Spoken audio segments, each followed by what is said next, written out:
हम section 12(2) of CPC के technical ground discuss कर रहे हैं। अब हमारे सामने ये क्वेश्चन ऑफ लॉ है कि जो सालिसी फ़ैसला है, जो सालिसान फ़ैसला देते हैं आर्बिट्रेशन एक्ट के तहत, क्या सेक्शन 12(2) ऑफ सीपीसी के तहत उसको चैलेंज किया जा सकता है या नहीं। इस मसले को एड्रेस किया गया है 1993 ACMR पेज जो है 437 Supreme Court of Pakistan. Discuss करते हैं।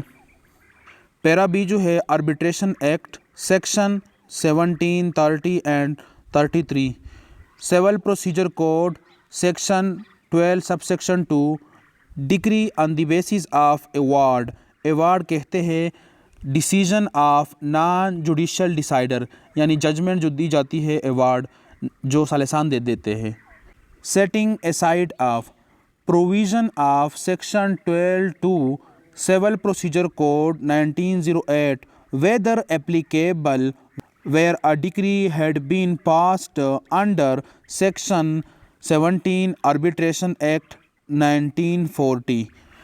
यहाँ पर यह क्वेश्चन एराइज किया गया है कि सेक्शन 12(2) का जो प्रोविज़न है वो एप्लीकेबल है उस डिग्री पर जो हासिल की गई हो आर्बिट्रेशन एक्ट के तहत, यानी सालिसी फ़ैसला हो। Arbitration act 1940 contains no provision for challenging such degree on ground that same had been obtained by misrepresentation and fraud. Therefore, applicability of section 12(2) Civil Procedure Code 1908 had not been excluded।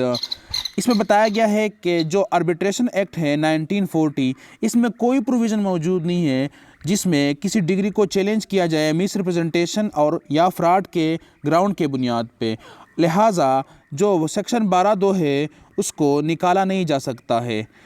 एपिलांट्स application under section 33 arbitration act 1940 and section 12(2) civil procedure code being composite application for determination of effect of agreement as provided by section 33 arbitration act 1940 and challenging the degree on ground of fraud and misrepresentation should have been considered on merits instead of dismissing it on technical ground that no application under section 12(2) civil procedure code 1908 was maintainable। यानी इसको technical ground के बुनियाद पे discuss करना मुनासिब नहीं है। Section 12(2) का जो एप्लीकेशन है वो एप्लीकेबल है किस ग्राउंड के बुनियाद पे कि अगर कोई डिग्री सालिसी डिग्री हासिल की गई हो फ्रॉड या मिसरिप्रेजेंटेशन के बुनियाद पे। Application for setting aside degree obtained on the basis of award under both the provision with section 33 Arbitration Act 1940 and Section 12(2) Civil Procedure Code 1908 was thus maintainable। इसमें यह डिसाइड किया गया कि जो एप्लीकेशन है सेक्शन 12(2) का वो एप्लीकेबल है उस डिग्री को चैलेंज करना जो फ्रॉड और मिसरिप्रेजेंटेशन के बुनियाद पे हासिल की गई हो। लेकिन यहाँ पर कौन सी डिग्री है? अवार्ड है, जो सालिसी डिग्री होती है या सालिसी फ़ैसला जो होता है।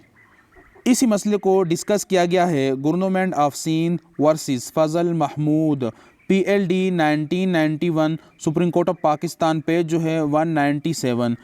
और इसी मसले को डिस्कस किया गया है 1997 CLC पेज जो है 863 लाहौर हाई कोर्ट की जजमेंट है। डिस्कस करते हैं।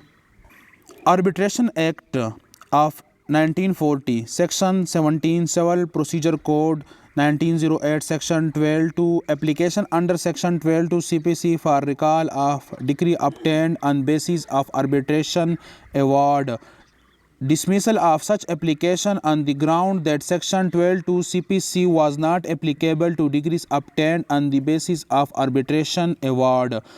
Order in question was maintained by revisional court validity। बताया गया है सेक्शन 12(2) का एप्लीकेशन दायर करना, किसी डिग्री को वापस करना, डिसमिस करना, सेटिसाइड करना जो हासिल की गई हो आर्बिट्रेशन अवार्ड, यानी सालिसी के बुनियाद पे कोई डिग्री हासिल की गई हो, सालिसी डिग्री। अब यहाँ पर है डिसमिस करना एप्लीकेशन को कि जो 12(2) है वो एप्लीकेबल नहीं है उस डिग्री को जो ऑब्टेन की गई हो आर्बिट्रेशन अवार्ड के तहत। यही क्वेश्चन रिविजनल कोर्ट में एराइज किया गया, उसने इसी आर्डर को मेंटेन रखा और एप्लीकेशन को डिसमिस किया। वैलिडिटी, अब क्या वैलिड है, ये जो पिछला प्रोसीजर हो चुका है क्या सही है या गलत है। Applicability of section 12(2) CPC having being settled by Supreme Court in Mohammad Yasin case 1993 SCMR page जो है 437, जो हम अभी डिस्कस कर चुके हैं, जो पहला प्रेसिडेंट था जो हमने डिस्कस किया, whereby it was declared that section 12(2) CPC was equally applicable to arbitration degree के जिस तरह आम सिविल जो डिग्री होती है वहाँ पर 12(2) एप्लीकेबल है, इसी तरह आर्बिट्रेशन जो डिग्री है, सालिसी डिग्री है, जो अवार्ड है, वहाँ पर भी 12(2) का एप्लीकेशन एप्लीकेबल है। High court on the basis of Supreme Court judgment declared impugned order of trial is also of the appellate court to be without lawful authority and of no legal effect. जो दोनों order impute order pass किए गए थे उसको high court ने क्या कर दिया, नल एंड वॉइड करार दिया। Application under section 12(2) CPC would be deemed to be pending which would be expeditiously disposed of in accordance with law. इस केस में हमें मालूम हो गया कि जो आर्बिट्रेशन डिग्री है उसको भी 12(2) के तहत चैलेंज किया जा सकता है अगर ग्राउंड ऑफ फ्रॉड, मिसरिप्रेजेंटेशन और वांट ऑफ जुरिस्डिक्शन हो।